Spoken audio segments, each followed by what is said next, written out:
get that thing on Syracuse.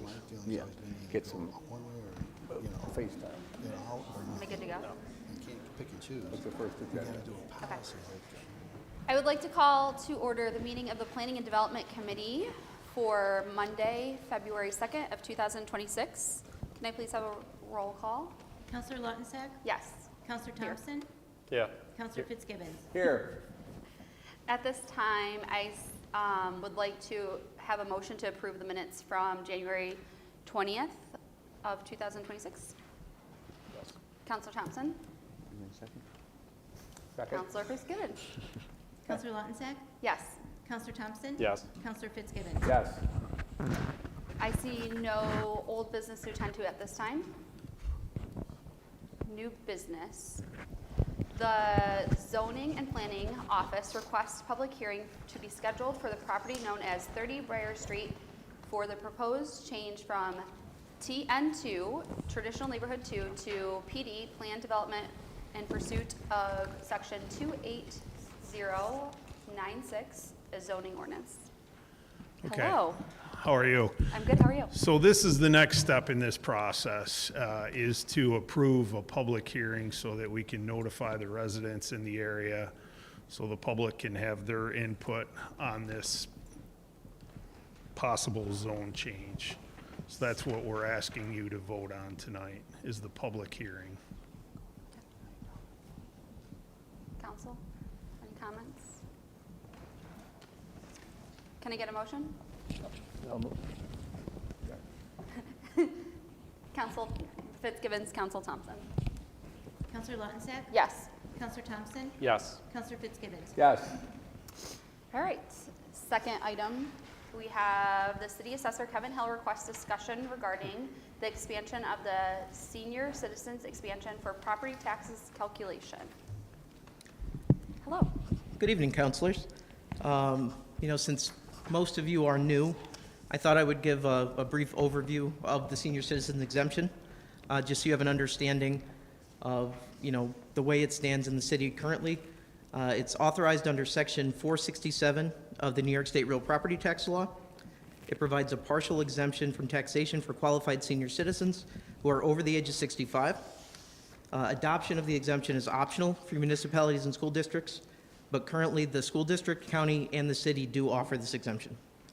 It's available to senior citizens with a total income below $37,400 per year, and it's a sliding scale exemption with the maximum amount currently 50% of taxable assessed value for total annual income of $29,000 or less, and the exemption decreases in 5% increments as income increases from over $29,000 to $37,400. So in December, Governor Hochul signed legislation that would increase the maximum senior citizens exemption to 65% by creating additional income categories and corresponding exemption levels. Adoption would provide a maximum 65% for senior citizens with annual income of $26,000 or less, and create new 60, 55, and 50% exemption levels for incomes above $26,000 up to $29,000. Existing incremental 5% exemption levels for incomes above $29,000 to $37,400 will remain unchanged. I did provide you with a chart of what that looks like in your packet. So currently there are 184 senior citizen exemptions in the city of Oswego, exempting $8,183,588 of taxable assessed value, saving seniors a total of approximately $85,000 a year in city property taxes, or an average of $460 per home, and that totals an average city tax savings of over 35% for qualified senior citizens.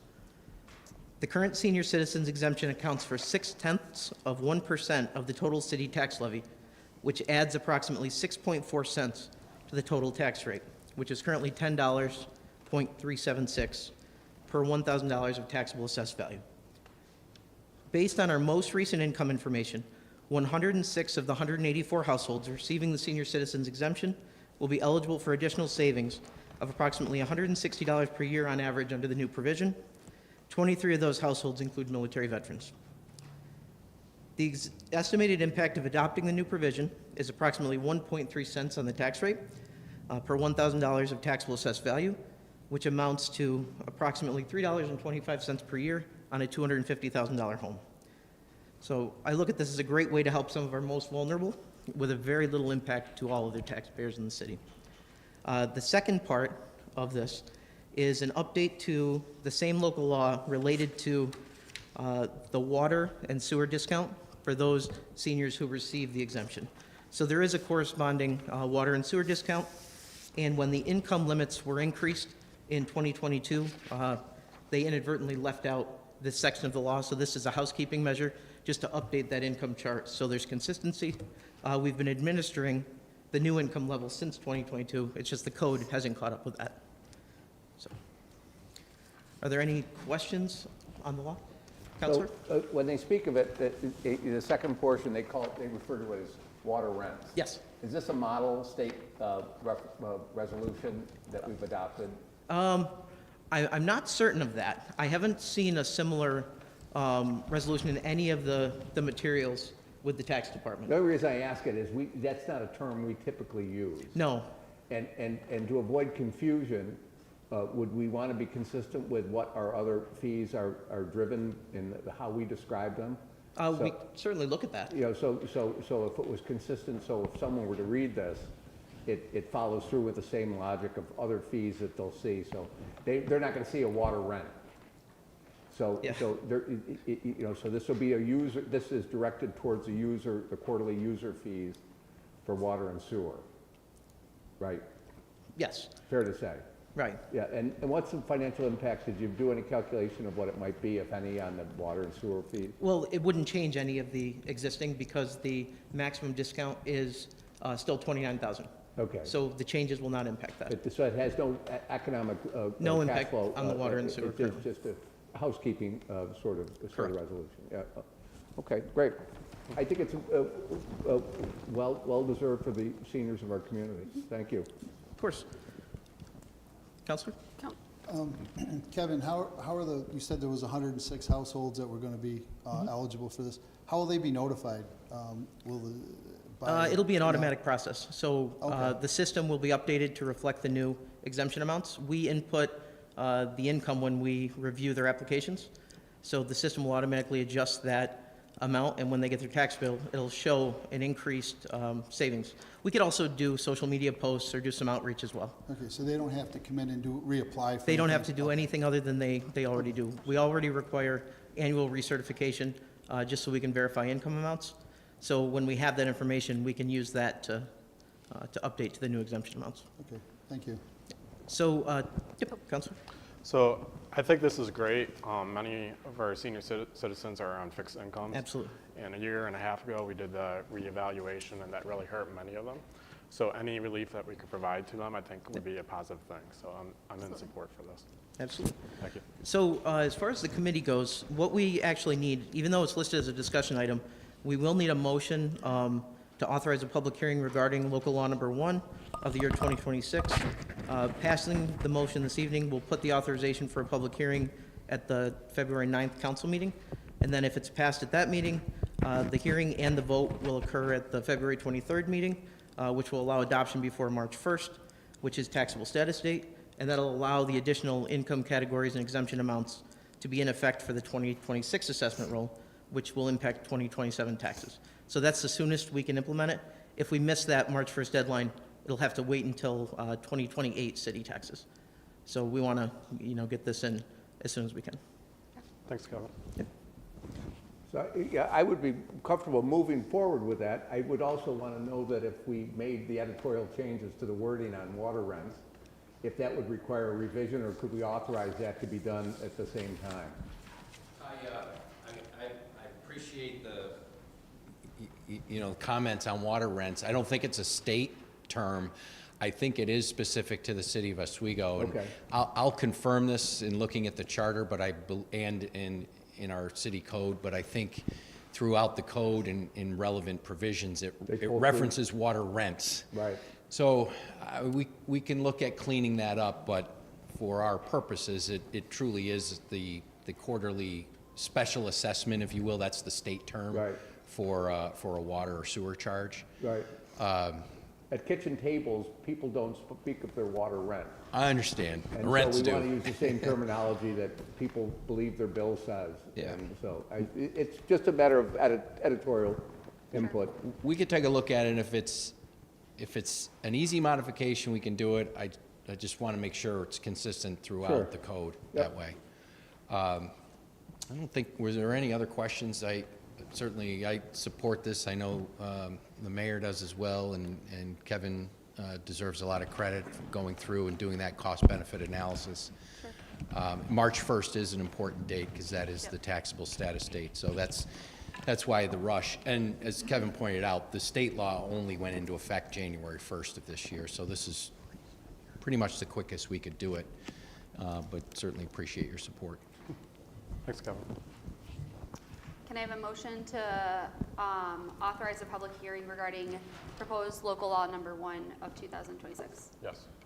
Councilman Thompson, Councilman Fitzgibbons. Counselor Lautensack? Yes. Counselor Thompson? Yes. Counselor Fitzgibbons? Yes.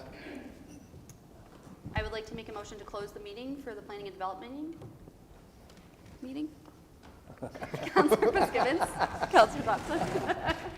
Counselor Lautensack? Yes. Counselor Thompson? Yes. Counselor Fitzgibbons? Yes. At this time, I'd like to open the Physical Services Committee meeting for February 2nd. Please have a roll call. Counselor Meyer? Yes. Counselor Plunkett? Here. Counselor Ashline? Here. Counselor Kennedy? Here. Could I have a motion to approve the minutes of January 20th, 2026? Counselor Ashline, Counselor Plunkett. Counselor Meyer? Yes. Counselor Plunkett? Yes. Counselor Ashline? Yes. Counselor Kennedy? Yes. Before we get started on our agenda items, I would like to, I don't know if this is protocol or not, but I would like to ask Kevin if he could step to the podium I have a question on some things before we get going on this. I noticed, Kevin, a lot of the, I think there's 3 or 4 items on the agenda tonight that ask for waivers for fees. And I guess my question is, do we have a fee policy per se that would, so we could, we charge one person a fee or one group and not another group? Is there any kind of distinction there? I'm not aware of a specific policy or protocol or set of criteria that is looked at from one request to another. If there is, I know Abby is here from Economic Development and the mayor's here. I've just not seen a specific policy. I do think it's looked at somewhat on a case-by-case basis. I think historically, at least in the last 10 years that I've been here, and I think the mayor probably backed me up on this, there is some consistency in the requests year after year. Many of these are recurring requests. The Pro-Am event, although I think Pro-Am doesn't ask for any waivers, so that's the ironic one. Just the, I think it was the open container, which. Well, open container, Yeah, right? that's not a big Which, deal. frankly, Brightbeck Park is exempt from the open container ordinance anyway, but. Right. So I think many of these, the Pride Festival, I believe the Autism Task Force has held their run in successive years, and of course, Super Dirt Week.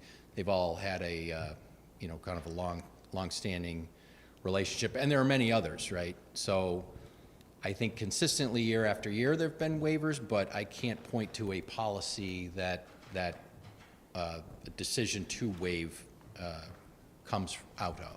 So in the past, the council has waived fees for a group, but we've charged fees for other groups, correct? I think that's fair to say. Okay. I think we need to, I think this council needs to come up with something that would be more consistent on the fee waiver. I know they discussed fees, I think it was in the fall of last year with the other council.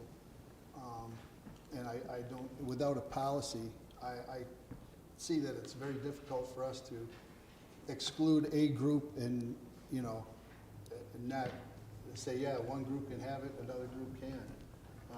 I don't know how everyone feels about that, but I would propose that some of these activities aren't due until July or June, and that maybe we should table some of them, just to come up with some kind of a policy to make it equitable and fair for everyone.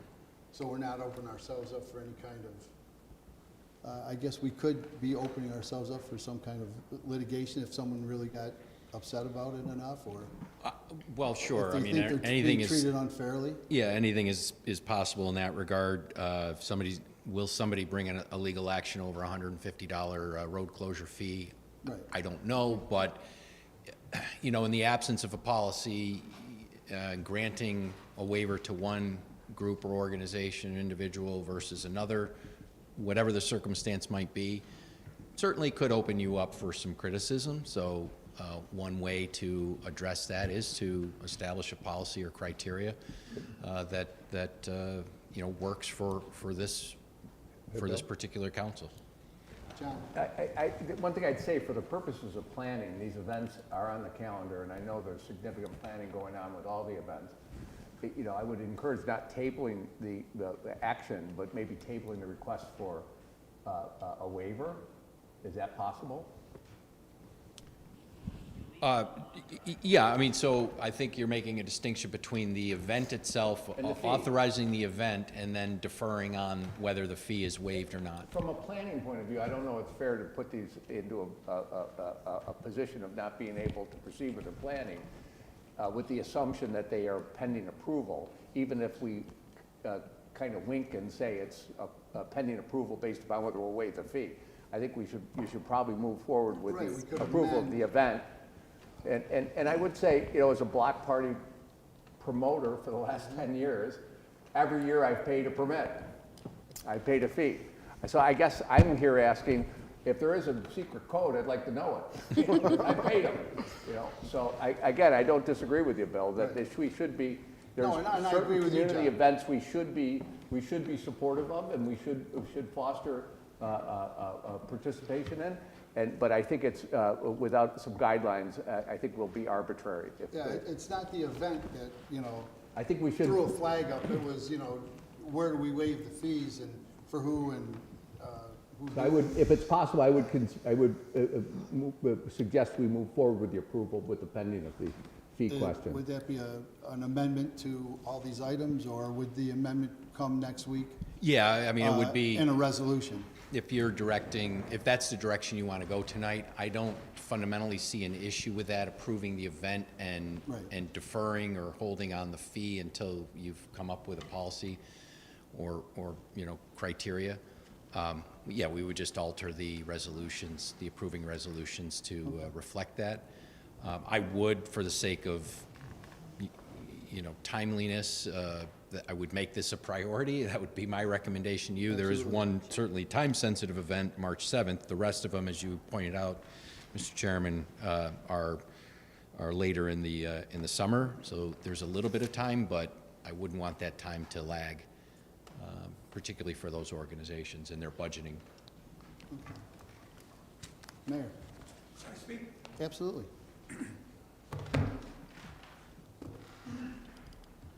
It seems that you think there is no policy and you want to make a policy. And I'm just giving you the perspective of my 11 years working in this chamber. There is a policy. And the policy before me was basically what we're doing right now. You get an application, a special events application, and a person may or may not ask for a road closure or the band stage fee being waived.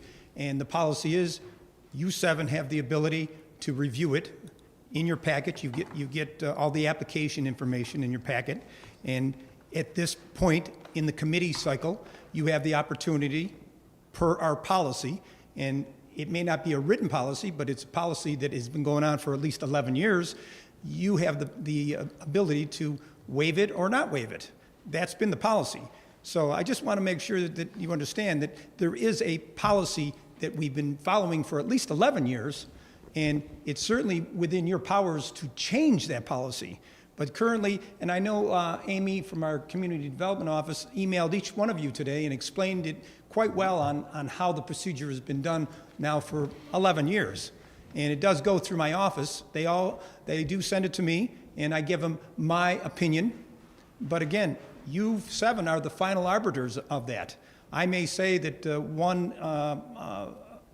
like St. Mary's Bazaar, maybe I say that the band stage should be waived. However, in my email today, I pointed out that we didn't waive the band stage last year because our stage was broken. So, but again, in that example, I could say, let's waive it, but ultimately it comes to you anyways, and when you see the paperwork on the special events application, you can say, no, I don't think it should be waived, and we should charge them $500 for it. So that is the policy now, and I just wanted to make that clear, that it's not like it's the old wild, wild west here. That's the policy, and for 8 years I sat in that seat, and that's how it was done. If you want to change the policy, it's all within your prerogative, but that is how it's been done, and I just want to make that clear, that there is a policy. Any questions for me? Thanks, Mayor. I'd like to make a statement. So I got some data Thank you, today Mayor. from Amy. Out of, let's see, 51 applications, 23 did not have any fees associated with them.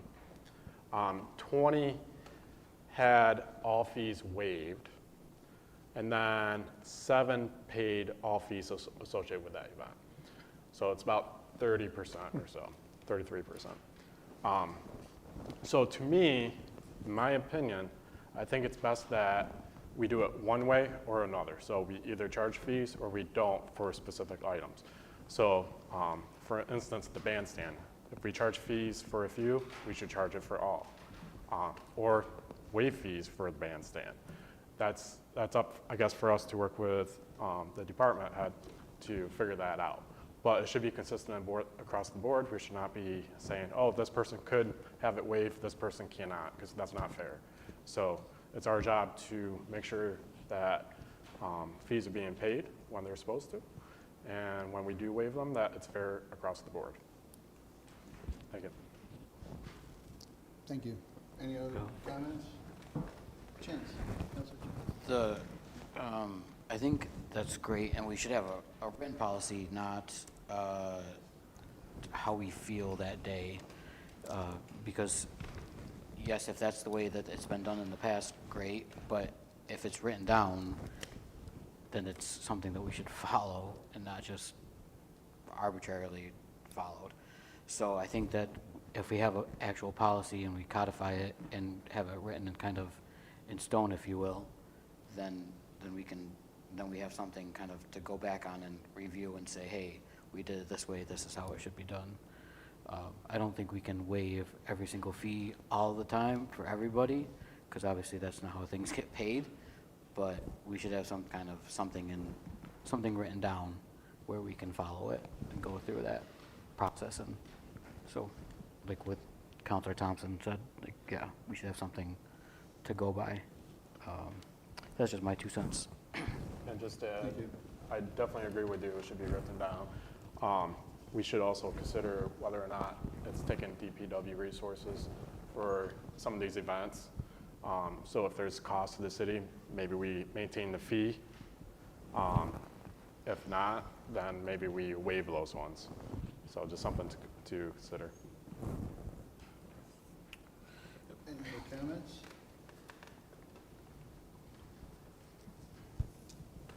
Okay. Item number 1.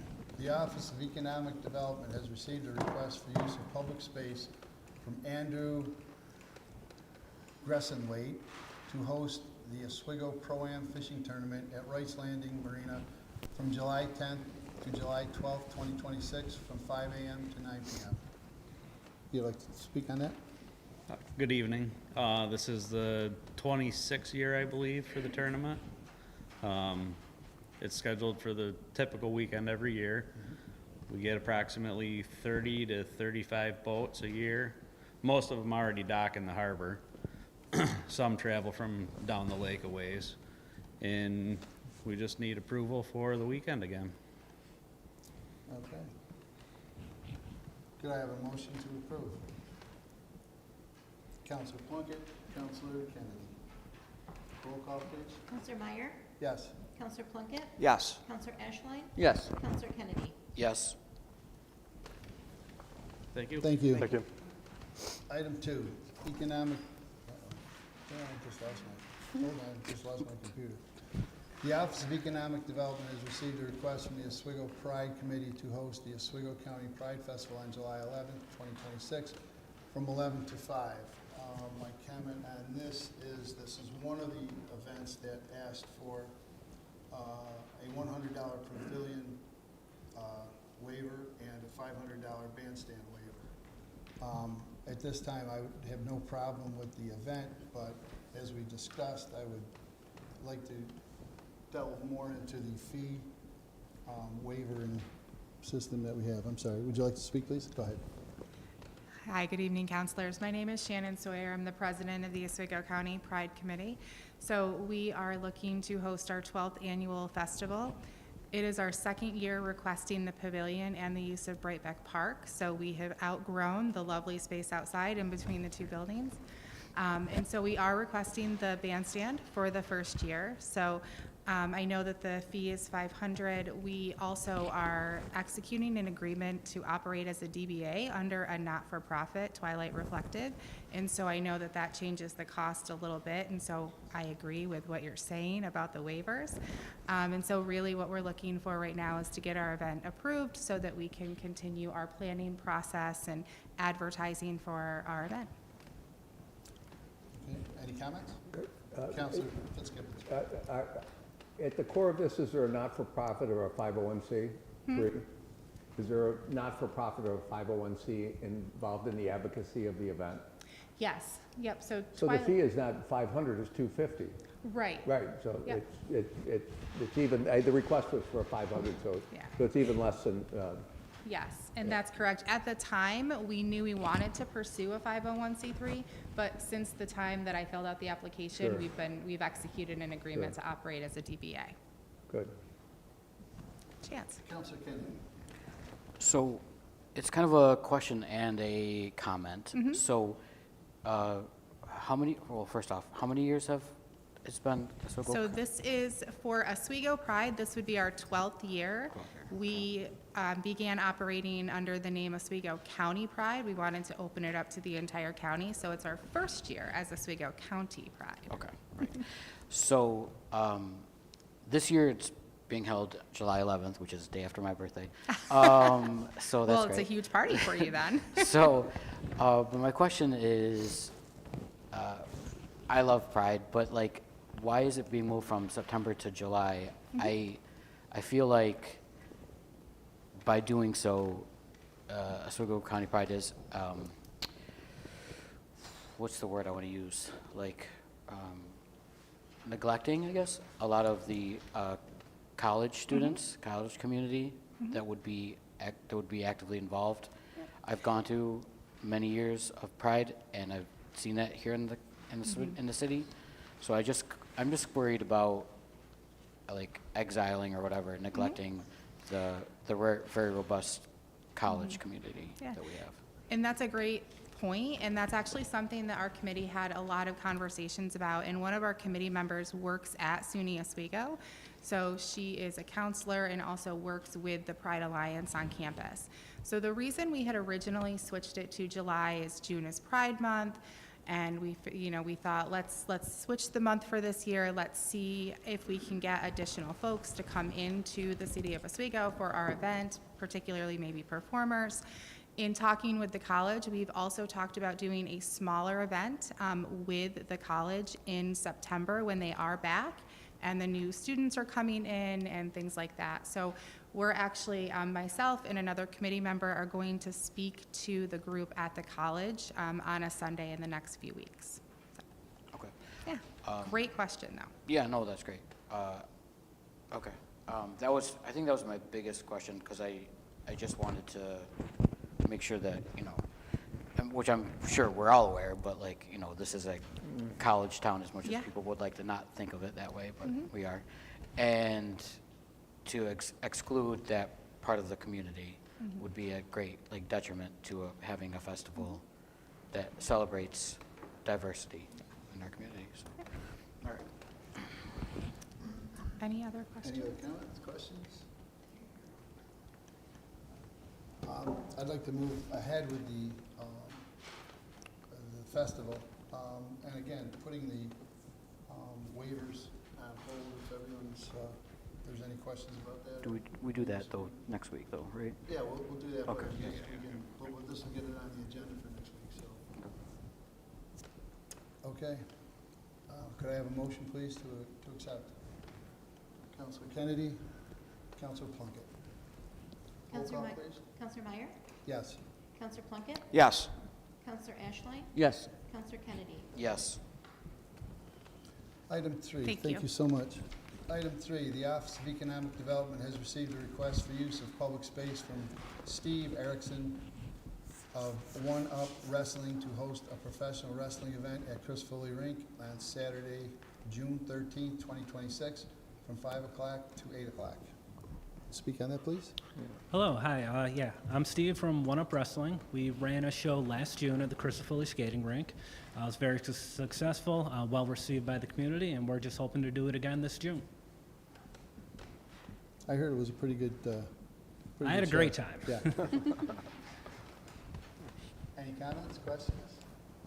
In New York State, for promotion of an event like this, you have to have an ambulance present, right? Yes, the ambulance has to be on site. And you're asking us to staff an ambulance at the site during the duration of the event. Yes, Has there been? I've already contacted the same guy I talked to last year, the assistant chief. We're all set for that. So do we have an evaluation of what that means? If, that's, you don't pay for that divisibly for that. No, we pay for it. You pay the city for that service. Yep, Okay. Okay, so our ambulance is there and they bill you? correct. Okay. I definitely think this is a great event. It's definitely unique to the area. Definitely enjoy wrestling, so thank you for doing it. Any more comments? Could I have a motion to approve, please? Councilor Kennedy, Councilor Ashline. Roll call, please. Counselor Meyer? Yes. Counselor Plunkett? Yes. Counselor Ashline? Yes. Counselor Kennedy? Yes. Thank you Thank so you. much. Thank you.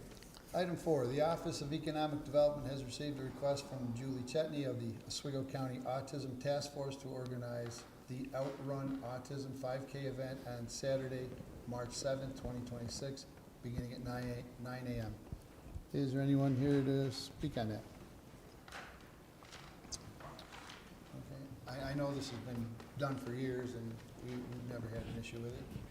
And I also know that they're requesting a waiver to, which is minimal for road closure, which we've done for the YMCA and everybody else. So is there any discussion, comments, questions? Very well run event. I can Yes, say that. absolutely. Okay, could I have a motion to approve, please? Councilor Plunkett.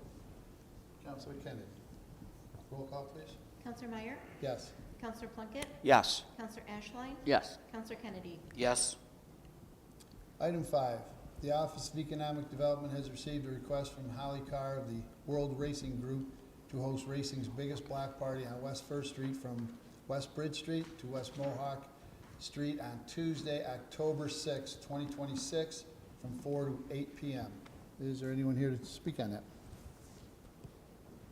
I know this has been an ongoing event, and they've also asked for waivers. So I would ask that we go ahead with the event, but keep the waivers to discussion, if that's okay with everybody.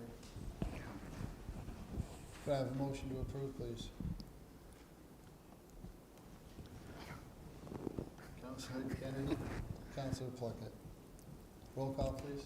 Counselor Meyer? Yes. Counselor Plunkett? Yes. Counselor Ashline? Yes. Counselor Kennedy? Yes. Any more business comments? The one comment I would like to make at this time is, under the conditions that we've had the last week with snow, I just would like to give kudos to our DPW department I think they've done an excellent job. The streets are in way better shape than I thought they would be under the circumstances. So I know these guys have worked hard and it's shown. And I also appreciate the state and the county giving us a hand to help clear our streets.